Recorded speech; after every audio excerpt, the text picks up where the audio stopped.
ये क्या है सीसीडी? इसकी जरूरत क्यों महसूस हुई? जितने भी संगीन जराइम है, मर्डर्स हैं, रॉबरी डकैती है, रेप केसेस हैं, कब्जा ग्रुपिंग है, ये जो मंशियात फरोशी, डाला कल्चर वगैरह जो है, इसके ऊपर अब इन्होंने वर्किंग करनी है। कुछ लोग कुरान पाक उठा के तौबा कर रहे हैं, कुछ ने टोपियां पहन ली हैं। काशिफ ज़मीर टिकटॉकर थे, उन्होंने कहा मेरे बाप की तौबा। जफर सुपारी वो भी माफी मांग रहे हैं। वली जान थे कि उनको यहाँ से अफगानिस्तान दोबारा भेज दिया गया। ये सारे वो अक़दामात हैं जिससे आप क्लिक्स, व्यूज, हेडलाइंस हासिल कर सकते हैं। 4-6 महीने के लिए, साल के लिए तो आप वाहवाह करवा सकते हैं। वो तमाम लोग सुबह छोड़ जाएंगे, अपने वेपन्स जो हैं वो छुपा लेंगे, रोपोश हो जाएंगे। लेकिन क्योंकि सिस्टम मौजूद नहीं है तो 1 साल बाद फिर सिचुएशन वही हो जाती है। अब ये सोचना कि जी कानून साजी करेंगे, अदालतें ठीक करेंगे, चीफ जस्टिस के साथ मिलकर एक नया सिस्टम बनाएंगे, प्रोसिक्यूशन में फॉर्म जाके कौन भरे, सबूत कौन इकट्ठे करे, तो बेहतर ये है कि बंदा मार दो। पंजाब असेंबली में कोई 250 प्लस गवर्नमेंट के एमपीएस हैं, क्या उन्होंने अपने डाले घर खड़े कर दिए? जिनकी डेरादारी है, जिनका पूरा सिस्टम है, उनसे अगर आप सरफे नजर कर जाएं तो मेरा ख्याल है कि फिर ये तो ज्यादती है। तो माजी में शहबाज शरीफ साहब की वज़ारत आला के दौर में ये प्रैक्टिस हुई, क्या उसके कोई नताइज अच्छे बरामद हुए? गवर्नमेंट की जानिब से इसके ऊपर आंख बंद कर ली गई है कि आप इस चीज को लेके चले, हमें जो फौरी रिजल्ट है वो चाहिए। जो साहब हैं चट्ठा साहब, उनका क्या तारुफ है? अब ये भी एक अनोखा वाकया है कि जी डीजी एंटी करप्शन भी हैं, साथ साथ सिटीज लीडिंग जो है उसको भी वो लीड कर रहे हैं। ये जो एक्ट पंजाब गवर्नमेंट लेके आई है, ये क्या एक्ट है? Punjab public awareness. जितने भी बेसिक हेल्थ यूनिट्स हैं पंजाब में, तो वो किसी दानिशमंद ने ये तजवीज दी कि ये सारे के सारे जो हैं इनको मरियम नवाज क्लिनिक का नाम दे दिया जाए। फिर ये हो गया? ये हो चुका है। हो चुका है। जिना इंस्टीट्यूट वाला मामला हुआ, उस पर तो इतनी तनकीद की कि जी ये नाम रख दिया और कायदे आजम का नाम चेंज करके, और ये तो उन्होंने तो तरदीद कर दी कि वो तो ऐसा कर ही नहीं रहे थे, रख ही नहीं रहे थे। तो उसकी असल हकीकत क्या है? बिस्मिल्लाहिर्रहमानिर्रहीम। फ़ारूक फड़ाई शो में खुश आमदीद। आज हमारे मेहमान हैं सीनियर जर्नलिस्ट एनालिस्ट माजिद निज़ामी साहब। और ये पंजाब में एक डिपार्टमेंट बना है जिसकी बड़ी इस वक्त चर्चा है, जिसका सीसीडी, और कह रहे हैं कि क्राइम को कंट्रोल करने के लिए ये डिपार्टमेंट बनाया गया है। इसके खदोखाल क्या हैं? और पंजाब के अंदर एक एक्ट मंजूर हुआ, उसकी वजह से अब क्या होगा? यानी अगर कोई बंदा तनकीद करना चाहे, कोई बंदा अदालत जाना चाहे, तो क्या वो जा सकेगा? लेकिन सबसे अहम बात है, ये जो सीसीडी डिपार्टमेंट है, ये अभी तक क्या कर चुका है, इनके पास इख्तियारात क्या हैं, और क्या ये पंजाब के लिए मुफीद साबित हो रहा है या नहीं? ये सारी बातें आज करेंगे। बहुत शुक्रिया हुजूर आपका, आपकी आमद का। तो जब इस तरह का कोई टॉपिक सर उठाता है तो हमारा दिल करता है कि आप तशरीफ़ लाएँ। बहुत शुक्रिया जनाब। तो ये क्या है सीसीडी, और इसकी ज़रूरत क्यों महसूस हुई, और ये क्या कर रहा है? देखिए, पंजाब के अंदर ये ट्रेंड रहा है कि ऑर्गेनाइज्ड क्राइम के लिए या ऐसे क्राइम के जिनके अंदर मुनज़्ज़म ग्रोह इन्वॉल्व हैं, उनके ऊपर ज़्यादा सख्ती के लिए हमारे पास एक डिपार्टमेंट मौजूद था जिसका नाम था CIA। जी। और उसके मुख्तलिफ सेल्स होते थे, ऑफिसेज होते थे, पूरा नेटवर्क था। लेकिन कुछ सरकारी हलकों में ये ख्याल था कि जी उनकी इफ़ेक्टिवनेस में कमी आई है, तो इसलिए एक नया डिपार्टमेंट होना चाहिए कि जो संगीन जराइम को कंट्रोल करे और उनके ऊपर वर्किंग करे, और इसके साथ साथ उनको टेक्नोलॉजी की भी सपोर्ट हासिल हो। टिपिकल जो एक पुराना तरीक़ेकार है उसमें वो ना जाएं। तो इसलिए फिर इसके ऊपर पिछले साल वर्किंग हो रही थी, और इस साल तकरीबन फरवरी में इस चीज़ को फ़ाइनल किया गया, और सीसीडी के नाम से, क्राइम कंट्रोल डिपार्टमेंट के नाम से एक नया डिपार्टमेंट बना है। और उसका मैंडेट ये है कि जितने भी संगीन जराइम हैं, मिसाल के तौर पर ऑर्गेनाइज्ड क्राइम है, मर्डर्स हैं, इसी तरह रॉबरी डकैती है, रेप केसेस हैं, कब्ज़ा ग्रुपिंग है, इसके अलावा ये जो मंशियात फरोशी, डाला कल्चर वगैरह जो है, इसके ऊपर अब इन्होंने वर्किंग करनी है। ठीक है। और इनको गवर्नमेंट की फुल सपोर्ट हासिल है। पुराना जो CIA का डिपार्टमेंट था वो ख़त्म करके इसमें मर्ज कर दिया गया है, और इनको नई फ़ोर्स के तौर पे इमर्ज किया गया है। तो अब आने वाले दिनों में इनकी जो कारकर्दगी है उसके ऊपर बिल्कुल क्वेश्चंस होंगे।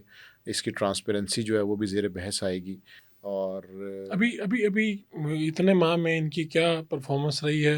और परफॉर्मेंस जब हम बात कर रहे हैं तो मैं थोड़ा खुल के बात कर देता हूँ कि सोशल मीडिया पर लोग बहुत ज़्यादा खुश भी नज़र आते हैं कि हमें कुछ वीडियोस नज़र आ रही हैं, जैसा अभी मैंने देखा खुद PMLN के पेजेस पे भी लगी हुई हैं कि कुछ लोग कुरान पाक उठा के तौबा कर रहे हैं, कुछ ने टोपियाँ पहन ली हैं। फिर मुख्तलिफ कुछ लोगों ने कहा मेरे बाप की तौबा। वो काशिफ ज़मीर टिकटॉकर थे, उन्होंने कहा मेरे बाप की तौबा। फिर एक साहब हमने देखे ज़फ़र सुबारी, वो भी माफ़ी मांग रहे हैं या माज़रत कर रहे हैं। एक वली जान थे को उनको यहाँ से पता नहीं अफ़गानिस्तान दोबारा भेज दिया गया। इस तरह के कुछ हमने ना जो ज़रा सोशल मीडिया पे बड़े मशहूर लोग हैं, उनकी माफ़ी तलाफ़ियाँ देखी हैं और बाकी हमने ख़बरें सुनी हैं कि जी 4 उधर पार कर दिए, 5 उधर पार कर दिए। ये सब हो रहा है, हकीकत है ये? या ये सिर्फ़ मैं कोई ख़्वाब देख रहा हूँ? देखिए, बिल्कुल हकीकत है, लेकिन इस हकीकत पर एतराज़ भी है। हुँ, वो एतराज़ ये है कि ये सारे वो इक़दामात हैं जिससे आप क्लिक्स, व्यूज़, हेडलाइन्स हासिल कर सकते हैं। लेकिन ये सारे इक़दामात आपको ये भी बताते हैं कि आपके सिस्टम में इस हद तक नक़ाइस और ख़ामियाँ मौजूद हैं कि आप बाय द बुक नहीं चल पा रहे। और उसके लिए आप ये सारे जो शॉर्ट टर्म सॉल्यूशंस हैं ये ढूँढ रहे हैं। मिसाल के तौर पर 90s में जब कोई पुलिस मुकाबला होता था, तो लोग बड़ा डर-डर के, छुप-छुपा के उसकी जस्टिफ़िकेशन देते थे, अगर-मगर के साथ बताते थे। अब ये है कि जो एनकाउंटर्स हैं, उनको नॉर्मलाइज़ करने की कोशिश की जा रही है और इसका सबसे बड़ा नुकसान मुआशरे को ये होगा कि इसके अंदर जो एक तासुर है कि कानून को ताकतवर होना चाहिए, हुँ। ताकतवर को कानून नहीं होना चाहिए। अब वो ताकतवर ख़्वाह वर्दी वाला है या बग़ैर वर्दी के है, इस फ़र्क को समझने की ज़रूरत है। तो इस वक़्त ये जो शॉर्ट टर्म सॉल्यूशंस ढूँढे जा रहे हैं, सोशल मीडिया पे वाह-वाह वसूल की जा रही है कि जी उड़ा के रख दिया, कमाल कर दिया। लेकिन उससे ये पता चलता है कि आपके सिस्टम में इस हद तक नक़ाइस हैं कि आप इनको कानून के तहत लोगों को सज़ा दिलवाने में दुरुस्त साबित नहीं हो रहे। आपके पास इतनी कैपेसिटी नहीं है, इतनी अहलियत नहीं है कि नहीं, आप ये ज़ाहिर काम साहब कर लेकिन सकें। क्या करें? एक सूबा है, अगर वो इस मामले को देख रहा है, वो क्या करें? यानी क्या अदालतें हैं उस ये सूबा ठीक करेगा? किस तरह से वो ठीक होंगी? और इवन पुलिस जो है होता क्या है? पुलिस लोग पकड़ती है, लोग जो हैं वो जाके बरी हो जाते हैं। तो इसमें खराबियाँ कहाँ-कहाँ पे हैं? सिर्फ़ एक अदालत की खराबी तो नहीं है। अदालत ये कहती है जब हम जजेस से बैठते हैं और ऑफ द रिकॉर्ड बात करते हैं तो वो ये कहते हैं कि यार हमारे पास जो सबूत आना ना, उसकी बुनियाद पे हमने फैसला देना है। हमें पता भी है ना कोई बंदा अगर कोई गुनहगार है, हम इस बात पे उसे नहीं दे सकते। हमें उसके लिए सबूत चाहिए कि जिसकी बुनियाद पे हमने करना। तो ये बताएँ कि ये सारे काम क्या सूबा ठीक कर सकता है? देखिए, गवर्नमेंट का काम कंप्लेंट करना या रोना-धोना नहीं होता। हुँ, गवर्नमेंट का काम ये होता है कि वो रिफ़ॉर्म्स करे, जहाँ-जहाँ पे खराबियाँ हैं उनको दूर करे और सिस्टम को इस हद तक बेहतर करे कि स्पीडी ट्रायल के लिए कोई मुश्किल ना हो। अब ये सोचना कि जी कानून साज़ी करेंगे, अदालतें ठीक करेंगे, चीफ जस्टिस के साथ मिलके एक नया सिस्टम बनाएँगे, तो उस पे टाइम लगेगा, अब इतनी मेहनत कौन करे, हुँ। प्रोसिक्यूशन में फॉर्म जाके कौन भरे, सबूत कौन इकट्ठे करे, तो बेहतर ये है कि बंदा मार दो। तो ये जो सोच है इसको नॉर्मलाइज़ किया जा रहा है, इससे बिल्कुल इख्तलाफ होना चाहिए। स्टेट का ये काम है कि वो तमाम प्रोसीजर्स जो हैं उनको इतना आसान बना दे कि किसी भी आम शहरी की जो शिकायत है, जो मुश्किल परेशानी है, उसके लिए उसके पास एक प्रॉपर रास्ता मौजूद हो। वो इधर-उधर से सिफ़ारिशें ना तलाश कर रहा हो, वो पुलिस वालों को पैसे ना दे रहा हो कि जी मेरा बंदा जो है वो ज़िंदा क्यों फिर रहा है, इसको आपको कोई ठिकाने लगा दें। प्रॉब्लम यहाँ पे शुरू होता है कि जब आप प्रोसिक्यूशन की गलतियों से सरफ़े नज़र करते हैं, जब आप इन्वेस्टिगेशन का जो निज़ाम है या इन्वेस्टिगेशन के लिए जो पुलिस एहलकार तैनात हैं, उनकी गलतियों को नज़रअंदाज़ करते हैं और आपने उसका एक सादा-सा सॉल्यूशन रखा हुआ है कि जी ये एक टिपिकल एनकाउंटर की स्टोरी प्रेस रिलीज़ जारी की जाए। उसके वही हरूफ होते हैं, वही कहानी का स्केच होता है और एंड के ऊपर पता चलता है कि जी इतने लोग मर गए। अब ये काम करने के लिए पहले तो आपने कोई 8, 10, 15 इंस्पेक्टर रखे हुए थे। 90s में हम बात करें, उसके बाद मुशर्रफ दौर की बात करें। अब ये है कि आपने 4000 लोगों का डिपार्टमेंट जो है, वो इस काम के लिए भर्ती कर लिया है और उसका काम ही ये है कि उसने जो है वो एनकाउंटर्स के ज़रिए आपको एक फ्रूटफुल सॉफ्ट इमेज देना है कि जिसके अंदर आपकी वाह-वाह हो जाए, ताली बज जाए तो ये कि कमाल हो पब्लिक गया। जिस पब्लिक के लिए आप और मैं यहाँ पे बैठे बात कर रहे हैं, वो तो इनके ऊपर दादो-तहसीन भेज रही है और कह रही है कमाल हो गया है जनाब ज़बरदस्त। देखिए, वो तमाम जो वीडियोज़ हैं या वो जो तमाम पब्लिक में चीज़ें आ रही हैं उनको भी कहीं न कहीं डेफ़िनेटली मैनेज किया जाता है, ताकि आप उस इल्लीगल काम को जस्टिफ़ाई कर सकें, कि देखिए हमने ये जो किया है इसकी तो बड़ी पज़ीराई है। हमारे साथ मुआशरे में पहले ये जुल्म हुआ कि मिसिंग पर्सन्स जो हैं उनके इशू को नॉर्मलाइज़ किया गया कि देखें ये तो है ही कुछ नहीं। इवन हाई कोर्ट के जजेस की जानिब से ऐसे रिमार्क्स आए कि आप शुक्र अदा करें आपका बंदा वापस आ गया, आप अदालत में क्या कर रहे हैं।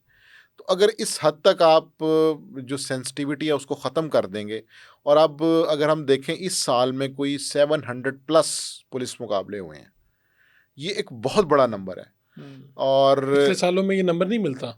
नहीं, बिल्कुल नहीं मिलता, बिल्कुल नहीं मिलता। और अब प्रॉब्लम ये है कि जब आप उसको जस्टिफ़ाई करें, आप उसको इल्लीगल समझें ही ना, उसके लिए आपने एक प्रॉपर महकमा बना लिया है। तो आप कह रहे हैं ये सोसाइटी के लिए नुकसानदेह है कि भाई मावरा अदालत कत्ल ही कहेंगे ना इसे। बिल्कुल। तो अगर यही इतना नॉर्मल हो जाए तो फिर तो हर हुकूमत ये सोचेगी छोड़ो, और फिर ये इतनी बड़ी फोर्स, इतनी बड़ी अदालतें, इनका क्या काम रह जाएगा? छोटी मोटी चोरियां, बिल्कुल, मेरा ख़्याल है वो रूटीन की जो चीज़ें फ्रॉड। हैं, हाँ, उनके ऊपर वो करेंगे। अब प्रॉब्लम ये होता है कि जब आप इस तरह किसी भी इदारे को या शख्स को अल्टीमेट पावर दे देते हैं, तो फिर उसके अंदर आप उसको अकाउंटेबल नहीं कर सकते। हमारे सामने कई ऐसी मिसालें हैं, राव अनवार की कराची में मिसालें हैं। पंजाब में ऐसे हमारे पास कई बड़े नाम हैं कि जिनके ऊपर इल्ज़ाम आता है कि जी वो फेक एनकाउंटर्स करते थे। अभी ये कसूर में इमरान खान के दौर में, उससे पहले एक वाक़या हुआ कि एक लड़के को रेप केस के अंदर इनकाउंटर कर दिया गया। कसूर पुलिस ने बड़ी कमाल वाह-वाह वसूल की, दाद वसूल की। 1 साल बाद पता चला कि वो लड़का तो मुजरिम था ही नहीं। ओह! एक और जब रेपिस्ट पकड़ा गया तो उसने कन्फेस किया कि जी फलाँ केस वो मेरा था। अब उसके अहले खाना, उसकी सोसाइटी के अंदर लोग, उन पे क्या गुज़री वो उनको पूरी तमाम। दुनिया कहती हाँ, होगी रेपिस्ट के माँ-बाप हैं, उनके बहन-भाई बिल्कुल। हैं। इसी तरह हमारे पास पाकपतन में केस है जिसमें ये हुआ कि एक लड़के को किसी बच्ची की अगवा के जुर्म के अंदर जो है वो कोर्ट से सज़ा हो गई, सारा कुछ हो गया। 3 साल बाद पता चला कि वो बच्ची तो ज़िंदा है, उसका तो मर्डर ही नहीं हुआ। तो जब आप इस तरह के ओपन एंडेड चीज़ें देंगे, अल्टीमेट पावर देंगे, तो फिर उसके अंदर आप किसी को आंसरेबल नहीं कर सकते। उसके अंदर आप किसी को ये पूछ नहीं सकते, क्योंकि आप उसे बाकी 10 काम ऐसे करवा रहे हैं कि जो इल्लीगल हैं या जिसके ऊपर आप इफ्स एंड बट्स के साथ काम कर रहे हैं। तो आप कह रहे हैं कि अगर आप उन्हें ऑर्डर दे रहे हैं तो वो अपनी मर्ज़ी के काम भी करेंगे उसमें, बिल्कुल करेंगे, 100% और फिर करेंगे। आप उसमें ये एहतसाब वाला चक्कर कोई नहीं है। बिल्कुल नहीं है। तो जो माज़ी में शहबाज शरीफ साहब की वज़ारत आला के दौर में ये प्रैक्टिस हुई, क्या उसके कोई नताइज अच्छे बरामद हुए? देखिए 97 से 99 का जो उनका टाइम था एज़ ए सीएम पंजाब, और उससे पहले मियां मंजूर भट्टो का जो टाइम था, उसके अंदर ये बहुत सारे केसेस आते थे। लेकिन प्रॉब्लम फिर वही है, फिर हमने देखा कि मुशर्रफ दौर में जाली पुलिस मुकाबले का ही एक इल्ज़ाम था जिस पे जनरल मुशर्रफ ने इनके ऊपर पाबंदी लगाई और शहबाज शरीफ ना इलेक्शन लड़ सके 2008 का। फिर सुलहनामे हुए, फिर वहाँ से माफ़ी तलाफ़ी हुई, फिर वो इलेक्शन में आए। तो प्रॉब्लम ये है कि क्या आप के उन सॉल्यूशन से क्राइम कम हुआ या ज़्यादा हुआ? 4-6 महीने के लिए, साल के लिए तो आप वाह-वाह करवा सकते हैं। वो तमाम लोग सुबह छोड़ जाएँगे, अपने वेपन्स जो हैं वो छुपा लेंगे, रोपोश हो जाएँगे। लेकिन क्योंकि सिस्टम मौजूद नहीं है, तो 1 साल बाद फिर सिचुएशन वही हो जाती है। लेकिन क्या है कि उस साल के अंदर आप हेडलाइंस में आ जाते हैं, आप दाद वसूल कर लेते हैं। तो इसलिए इस मेंटालिटी से निकलना होगा कि आप शॉर्ट टर्म सॉल्यूशंस की बजाय रिफॉर्म्स की तरफ जाएँ। एक ऐसा स्पीडी ट्रायल हो कि जिसमें रेपिस्ट हो, मर्डरर हो, लैंड ग्रैबर हो, कोई ड्रग डीलर हो, उनको पता हो कि वाया कोर्ट आप इनको 2 महीने में, 4 महीने में, 6 महीने में सज़ा दे के इनका केस फिनिश कर सकते हैं। गवर्नमेंट की रिस्पॉन्सिबिलिटी ये है। ये है, ठीक है। तो अभी तक जो इनकाउंटर्स हुए हैं, उनमें कोई क्या जो आपको तादाद नज़र आती है, ये लोग कौन थे? क्या किसी केसेस की बुनियाद पे, जिसके ऊपर ज़्यादा केसेस हैं, उनको निशाना बनाया गया है, शोहरत की बुनियाद पे, या क्या कोई सामने आई है कोई इस तरह से चीज़ जी, एनालाइज़ इसको करते अब हुए? इन्होंने पहले तो चीदा-चीदा इक्का-दुक्का केस थे या बड़े नाम होते थे। अब इन्होंने इसको डिस्ट्रिक्ट लेवल पे, तहसील लेवल पे ऑर्गेनाइज़ करना शुरू किया है सीसीडी को, और उसमें एफआईआर्स देखी जा रही हैं, किस पे कितने मुकदमे हैं, किस-किस नौइयत के मुकदमे हैं, संगीन नौइयत के हैं। तो ये इस तरह से उसकी कैटेगराइज़ करके उस ये काम किया जा रहा है, और बिल्कुल ऑर्गेनाइज़्ड है ये। पहले तो ये था कि जी इसके ऊपर एक थोड़ी-सी नापसंदीदगी का आंसर था। लेकिन अब ये कि गवर्नमेंट की जानिब से इसके ऊपर आँख बंद कर ली गई है कि आप इस चीज़ को लेके चलें, हमें जो फ़ौरी रिज़ल्ट है वो चाहिए। तो अब इस सारी सिचुएशन के अंदर जब हम ये बात करते हैं कि जी टिकटॉकर्स हैं, डाला कल्चर है, नमूदो नुमाइश है असले की, तो उसमें फिर बड़ी एक इंटरेस्टिंग सिचुएशन है। कोई ऐसे नंबर्स सामने नहीं आए। मिसाल के तौर पर पंजाब असम्बली है, पंजाब असम्बली में कोई 250 प्लस गवर्नमेंट के एमपीएज हैं। क्या उन्होंने अपने डाले घर खड़े कर दिए हैं? क्या उनके जितने गनमैन्स हैं उनके पास लाइसेंस्ड वेपन आ गया है? क्या उनके जो गनमैन हैं उनके पास जो गैर कानूनी असला है, क्या वो सारा का सारा ख़त्म हो गया? इसी तरह पंजाब में 100 प्लस एमएनएज हैं जो गवर्नमेंट के हैं, तो क्या उनके रिश्तेदारों ने, भाइयों ने, भतीजों ने जो है वो गन कल्चर उसको ख़त्म कर दिया है, या उनके डाले जो हैं वो अपने घरों में हैं? ऐसा बिल्कुल नहीं है। अभी तक आपने कभी कुछ सुना हो कि गवर्नमेंट साइड से किसी गवर्नमेंट के बेंच के किसी डाले पे कोई कार्रवाई हुई हो, किसी ऐसे पॉलिटिशियन के वेपन्स चेक किए गए हों कि क्या ये लाइसेंस्ड हैं कि नहीं है? अगर ऐसा नहीं हो रहा और आप सिर्फ ये देख रहे हैं कि जी कुछ हेडलाइंस में आने के लिए आप कुछ टिकटॉकर्स को जो है वो एक केस स्टडी बना दें, और बाकी जो एक चंक है जो इस चीज़ के रिस्पॉन्सिबल हैं, जो डेरे लेके चलते हैं, जिनकी डेरादारी है, जिनका पूरा सिस्टम है, उनसे अगर आप सरफ़े नज़र कर जाएं, तो मेरा ख़्याल है कि फिर ये तो ज़्यादती है। अच्छा, ये तो ठीक है। ये जो साहब हैं चट्ठा साहब, ये पहले क्या रहे, इनका क्या तारुफ है, और इनके यानी इतने ये काबिल आदमी हैं कि पहले इनको डीजी, अभी इस समय देखा डीजी एंटी करप्शन भी हैं, जी। और साथ में ये इस डिपार्टमेंट को भी ये लीड कर रहे हैं। तो ये कौन है, कहाँ से आए, क्या है इनका? बेसिकली पीएसपी हैं, ये पुलिस सर्विस ऑफ पाकिस्तान से हैं, और मुख्तलिफ इनकी पोस्टिंग्स रही हुई हैं।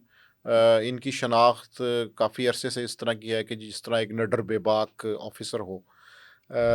लेकिन जब एक नैब रेफरेंस आया था जिसके अंदर ये कहा गया था कि जो पुलिस के ऑफिसेज हैं, डीपीओ ऑफिसेज गुजरात, उसके 3-4 डीपीओज़ के ऊपर करप्शन के इल्ज़ामात आए थे, तो उसमें इनका भी नाम आया था।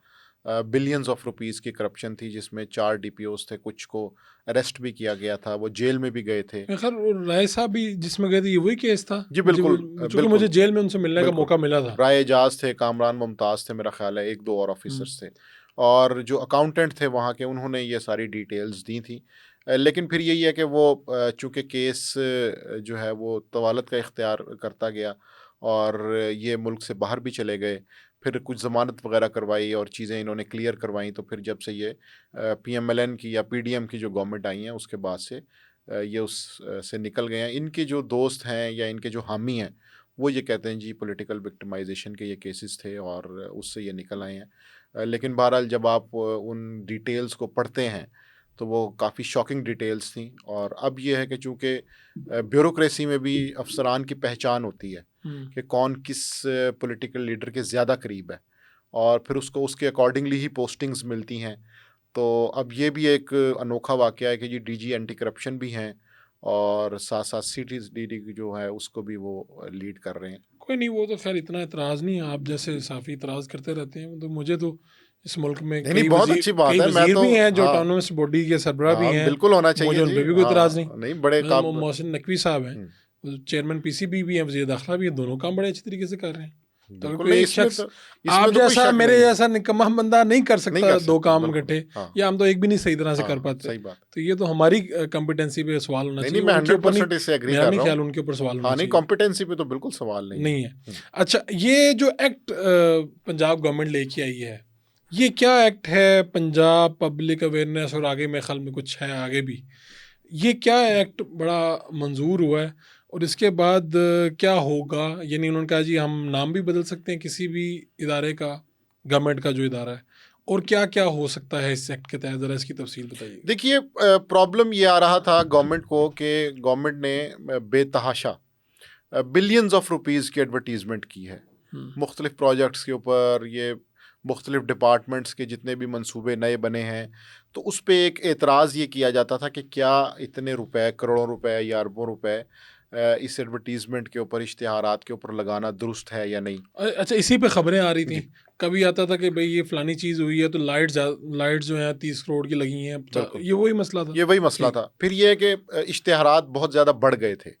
पिछले 1 डेढ़ साल के अंदर प्रिंट में, इलेक्ट्रॉनिक के अंदर, डिजिटल मीडिया के ऊपर जो इश्तिहारात की स्पेंडिंग है वो ज़्यादा वो हो गई बहुत है। ज़्यादा हो गई है और उसका जो बिल है वो बहुत बढ़ गया है। तो उस पे भी तनकीद होती थी कि आखिर क्यों इतने पैसे खर्च किए जा रहे हैं। दूसरा मसला ये था कि एक ये भी ट्रेंड है कि आप अहम जो पॉलिटिकल लीडर्स हैं उनके नाम के ऊपर मुख्तलिफ इमारात का नाम, कॉलेजेस, स्कूल्स, यूनिवर्सिटीज़ का नाम रखते हैं। उसके ऊपर भी कहीं न कहीं अखलाकी मामले पे ये तनकीद हो रही थी कि क्या ऐसा दुरुस्त है कि नहीं कि एक वज़ीर आला अगर पब्लिक फ़ंड से या एक आवाम के टैक्स के पैसे से कोई मंसूबा शुरू कर रहा है, तो क्या उसे अपने ही नाम पे वो मंसूबा शुरू करना चाहिए कि नहीं करना चाहिए? तो ये एक इस पे एक डिबेट थी, एक ठीक क्वेश्चन है। था। इस डिबेट को कैसे ख़त्म किया गया? हाँ, फिर ये है कि एक और तीसरा मामला ये था कि लोग इस सारी चीज़ को लेके अदालत में चले जाते थे। और अदालत इसके हाँ, ऊपर कुछ ना कुछ बुला लेती हाँ, थी लोगों को। बिल्कुल। तो अब ये इन सारी चीज़ों का एक हल ये निकाला गया है कि पंजाब असम्बली से एक बिल पास किया गया जो कि अब कानून की सूरत इख्तियार कर गया है। 25 जून को वो कानून बना है जी। और दिलचस्प बात ये है कि वो काबिल अमल होगा 1 जनवरी 2024 से। यानी कानून अभी बन रहा है कानून अभी बन रहा है और लेकिन वो पीछे से उसको वो कैटर इम्प्लीमेंट। करेगा 1 जनवरी 2024 से ये तमाम चीज़ों को। Very interesting. उससे ये होगा कि पंजाब गवर्नमेंट की ये जितनी भी चीज़ें हैं जिन पे सवालात हो रहे थे, उनको अब एक लीगल कवर मिल गया है। फिर उसमें ये भी लिखा हुआ है कि आप किसी भी पब्लिक प्रोजेक्ट को रीनेम कर सकते हैं, उसका नाम ऑल्टर कर सकते हैं, नया नाम रख सकते हैं। तो वो जो बंदिश थी कि जी मरियम नवाज़, नवाज़ शरीफ के नाम पे ये क्यों किया जा रहा है, इसकी क्या प्रोविजंस हैं, क्या इसके लीगल इश्यूज़ हैं, वो चीज़ सॉल्व हो गई। फिर ये भी है कि अगर आपको कोई कंप्लेन है, तो आप हाई कोर्ट या सुप्रीम कोर्ट में नहीं जा सकते। अगर आप वहाँ पे जाएँगे, कोई ऐसा केस भी होता है, तो वहाँ जो भी वहाँ के डिसीजंस हैं, उनके ऊपर ये कानून प्रिवेल करेगा। यानी मतलब कानून इनके ऊपर आ गया। हाँ, इनके ऊपर आ गया। तो वो जो एक अदालती मुश्किल थी, उससे भी पंजाब गवर्नमेंट निकल गई है। यानी अब अगर कोई इतराज़ करे तो मीडिया पे भी वो इतराज़ नहीं कर सकता चूंकि कानून बन चुका है। एतराज़ वो कर सकता है, वो डीजीपीआर जो है, डायरेक्टर जनरल पब्लिक रिलेशन जो है, उसके पास जाके वो कंप्लेन कर सकता है। और वही जो है जिन पे इल्ज़ाम है, उन्हीं वही के पास वही कंप्लेन जज करेगा। होंगे, वही जज वही होंगे जज होंगे। और वही उसका फैसला अच्छा, और सुनाएंगे। अदालत में नहीं वो जा सकते नहीं, इस वो मामले में, अदालत चाहे में वो नहीं। सुप्रीम कोर्ट ही क्यों ना हाँ, हो। वो उसमें मेंशन्ड है कि हाई कोर्ट और सुप्रीम कोर्ट दोनों जो हैं, उनके जो फैसले हैं या उनकी जो भी जजमेंट्स हैं, अगर उनको सामने रखा जाएगा तो जो कानून है वो तो यानी सुप्रीम अगर होगा। आज हुकूमत पंजाब ये फैसला करे कि जितने भी सरकारी कॉलेज यूनिवर्सिटीज़ हैं उनका नाम किसी के नाम पर रख दिया जाए, तो इस बात को कोई चैलेंज नहीं कर सकता। बिल्कुल नहीं कर सकता। ये रिसेंटली हुआ है कि जितने भी बेसिक हेल्थ यूनिट्स हैं पंजाब में, दही मराकज़ सेहत जिन्हें कहते हैं, कि जहाँ पे 5 बेड, 10 बेड, 15 बेड्स का एक छोटा सा सेटअप होता है, 2-4 डॉक्टर्स होते हैं जो हर देहात में तकरीबन मौजूद है। ठीक है। तो ये कोई 2,500 के आसपास ऐसे पूरे पंजाब में पूरे है। पंजाब में हैं। तो वो किसी दानिशमंद ने ये तजवीज़ दी कि ये सारे के सारे जो हैं, इनको मरियम नवाज़ क्लिनिक का नाम दे दिया जाए। और 2,500 जो हैं 2,500 के 2,500, उससे थोड़ी सी तादाद ज़्यादा भी है। अच्छा, 200-400 उनके ज़्यादा नाम होंगे। अपने अपने होंगे अपने अपने जहाँ थे, जहाँ पे जिस होंगे तरह उस। दही मरकज़ सेहत चक नंबर फलां, ठीक है। बुनियादी मरकज़ सेहत चक नंबर फलां, या जो भी छोटा शहर है उसका था, आइडिया क्या दिया गया? कि अब उन सब का नाम होगा मरियम नवाज़ क्लिनिक, या जो बड़ा सेटअप है उसका नाम होगा मरियम नवाज़ हॉस्पिटल। फिर ये हो गया? ये हो चुका है। हो चुका है? और 2,500 से ज़्यादा जो सरकारी इदारे हैं, अब वो मरियम नवाज़ क्लिनिक या मरियम नवाज़ हॉस्पिटल के नाम से जाने जा रहे हैं। उनके ऊपर बोर्ड्स लग रहे हैं और उनको उसके अकॉर्डिंगली चेंज किया मेरे जा रहा ख्याल में ये कन्फ्यूजन दूर करने के लिए है। मिसाल के तौर पे जो गाँव हैं उनके नाम बड़े लंबे हैं, चक नंबर आगे लिखना, तो आप अगर मरियम नवाज़ क्लिनिक लिखेंगे तो बड़ी आसानी से आप उधर पहुंच जाएंगे। मेरा ये ख्याल है है। कि हाँ, इस तरह नहीं, की ये कोई चीज़। पॉजिटिव रिपोर्टिंग है। मेरा तो ये ख्याल है, आप चूंकि थोड़ा सा तनकीद करते हैं तो इसलिए, तो अब एक ही पहचान हाँ, होगी पूरे सूबे में, बिल्कुल। हॉस्पिटल्स की एक ही पहचान है, मरियम और नवाज़ अब क्लिनिक। इंटरेस्टिंगली हो सकता है कि जो सरकारी स्कूल हैं या इस तरह के और जो सेटअप हैं मज़ीद, उनके ऊपर भी अब अगर कोई इस तरह का फ़ैसला किया जाता है तो उसे आप और मैं कोई चैलेंज नहीं कर सकते। हाँ, उसके ऊपर हम कोई हल्की-फुल्की गपशप ज़रूर कर सकते हैं, लेकिन कानूनी तौर पर अब हुकूमत ये इख्तियार रखती है कि वो किसी भी पब्लिक फंडेड प्रोजेक्ट को कोई भी नाम दे कोई भी सकती नाम है। दे सकती है। ठीक है, तो ये जो जिना इंस्टीट्यूट वाला मामला हुआ, उस पे तो इतनी तनकीद की आप जैसे सहाफ़ियों ने कि जी ये नाम रख दिया और कायदे-आज़म का नाम चेंज करके और ये वो। तो उन्होंने तो तरदीद कर दी कि वो तो ऐसा कर ही नहीं रहे थे, रख ही नहीं रहे थे, तो उसकी असल हकीकत क्या है? देखिए जना हॉस्पिटल का जो प्रोजेक्ट है, इसमें जना हॉस्पिटल की एक लैंड है जो कि उसके साथ मुंसलिक थी, उसके ऊपर डिफरेंट प्रपोजल्स आ रही थी कि क्या किया जाए यहाँ पे। ठीक है। तो 4-5 साल से ये मंसूबा डिस्कस हो रहा था कि पंजाब में, लाहौर में स्पेशली, चूँकि दिल के अमराज के जो हॉस्पिटल्स हैं उसमें एक गवर्नमेंट का एक ऐसा सेटअप होना चाहिए हुँ। कि जो एक बड़ी तादाद को जो है वो कैटर करे। और चूँकि पीआईसी के ऊपर लोड है बहुत ज़्यादा, तो उसको कम करने के लिए शहर के किसी दूसरे हिस्से में हो। तो यहाँ पे चूँकि एक लैंड की अपॉर्चुनिटी भी मौजूद थी, एक सेटअप भी था, तो उस्मान बुज़दार के दौर से ये मामला शुरू हुआ। और अब इसके अंदर इशू ये आया कि इसमें ये तजवीज़ दी गई कि चूँकि ये एक बड़ा सेटअप होगा, तो इसको इंडिपेंडेंट बना दिया जाए। मतलब जना हॉस्पिटल एक हॉस्पिटल है, तो उससे निकाल के इसका एक अलहदा सेटअप एडमिनिस्ट्रेटिव बना दिया जाए। और उसके अंदर फिर ये तजवीज़ आई कि इसका नाम जो है वो मरियम नवाज़ शरीफ के नाम पे हो। और गवर्नमेंट की जानिब से वज़ीर सेहत ने यह दावा किया कि जी ये हमने नहीं किया, बोर्ड ऑफ गवर्नर्स की ख्वाहिश थी कि हमारे जो इदारे का नाम है वो मरियम नवाज़ के नाम जो पे इस हो। इंस्टीट्यूट का जी, बोर्ड ऑफ गवर्नर थे, वो जी। बोर्ड ऑफ गवर्नर में कौन लोग होंगे? डॉक्टर्स कुछ वगैरह? कुछ डॉक्टर्स हैं, कुछ एडमिनिस्ट्रेटिव ऑफिसर्स हैं, इस तरह एक मिक्सचर होता है वो। तो क्यों उनकी ख्वाहिश होगी? यानी डेफ़िनेटली वो देखिए वज़ीर आला पंजाब, के काम देख रहे होंगे अच्छे, सेहत हाँ, के लिए उनकी बिल्कुल, बिल्कुल, खिदमात देख सेहत रहे के होंगे, लिए उन्होंने उनकी नाम दे खिदमात दिया देख होगा। रहे होंगे, बिल्कुल। और इसीलिए जो है वो उन्होंने ये एक दानिशमंदाना फ़ैसला तो किया। इसमें फिर नहीं, अगर ये वाक़ई तजवीज़ आई थी और ऐसा होने जा रहा था, तो फिर तरदीद क्यों आई? सीनियर देखिए मिनिस्टर ने इस पे तरदीद इसलिए आई कि उसमें लोग कुछ कंपैरिजन में पड़ गए कि जी जनाह के नाम से मरियम नवाज़ के नाम पे इसको क्यों शिफ्ट किया जा रहा है। तो एक तो ये बहस शुरू हो गई। दूसरा ये कि मरियम नवाज़ शरीफ ने पंजाब असम्बली में अपनी स्पीच में भी कहा कि एक ऐसा मंसूबा है कि जो दिल के अमराज का होगा और उसका नाम मरियम नवाज़ के नाम पर ही होगा। ये बात उन्होंने खुद असम्बली में कही। तो ये जिन्ना हॉस्पिटल से इसकी अब शनाख्त जो है वो डिफरेंट है उन्हीं का मुँह? एडमिनिस्ट्रेटिव सेटअप इसका जो है वो अलहदा बनाया जा रहा है। अच्छा। और चूँकि तनकीद बढ़ गई थी, इसलिए उसको ऑफ़िशियली जो है वो एक्नॉलेज नहीं किया गया कि ये काम हमने करना है या हो चुका है। उसको कवर ये लिया गया कि जी बोर्ड ऑफ़ गवर्नर्स जो है उसकी एक तजवीज़ थी, और उसकी तजवीज़ का एहतराम हमने किया, लेकिन अब हम जो है वो इसको रिविज़िट कर रहे हैं। ठीक है। अभी तक कितने इदारे हैं, अगर हम कोई कंपैरिज़न दे सकते हैं कि पीटीआई के दौर में या सिंध गवर्नमेंट वहाँ पर मुसलसल है, या पंजाब में सबसे ज़्यादा तादाद किन इदारों की इन लोगों ने, ख़ानदानों ने अपने नाम पे रखी? कोई इस तरह से है, यानी सबसे ज़्यादा तादाद किसकी होगी या कौन से हॉस्पिटल है? ये इसी के बाद ये बहस उठी ना, इसलिए पूछ रहा हूँ मैं। जी, बिल्कुल ये ट्रेंड था, बिल्कुल पॉलिटिकल और क्या ये पार्टीज़ में। ठीक भी है या नहीं है? मतलब आप क्या इसे समझते देखिए हैं? मेरा तो ख़्याल है कि पब्लिक फ़ंड से जो भी अवामी फ़लाही मंसूबा बनता है, हुँ। कम अज़ कम वो किसी ज़िंदा शख़्सियत के नाम पे नहीं होना चाहिए। अच्छा। अगर आप उसको एट्रीब्यूट करना चाहते हैं, किसी को ख़राज अक़ीदत पेश करना चाहते हैं, तो कोई ऐसी शख़्सियत जो मरहूम है, जिसका कोई बहुत बड़ा कंट्रीब्यूशन है पाकिस्तान की सोसाइटी में, पॉलिटिक्स में या सिस्टम में, तो आप उसे ख़राज तहसीन पेश करने के लिए आप उसके नाम पर रख सकते हैं, इसकी गुंजाइश मौजूद हो सकती है। लेकिन अब आप ये कहें कि ज़िंदा और हयात शख़्सियात जो सियासी तौर पर गवर्नमेंट का हिस्सा हों, उनके नाम पे ही आप ये सारा कुछ कर दें, तो मेरा ख़्याल है कि इससे गुरेज़ करना चाहिए। और ये थोड़ा-सा नहीं बल्कि बहुत ज़्यादा एक गैर अखलाकी मामला है। या तो मिसाल के तौर पे जिस तरह मॉडल टाउन में इत्तफ़ाक हॉस्पिटल है, जी।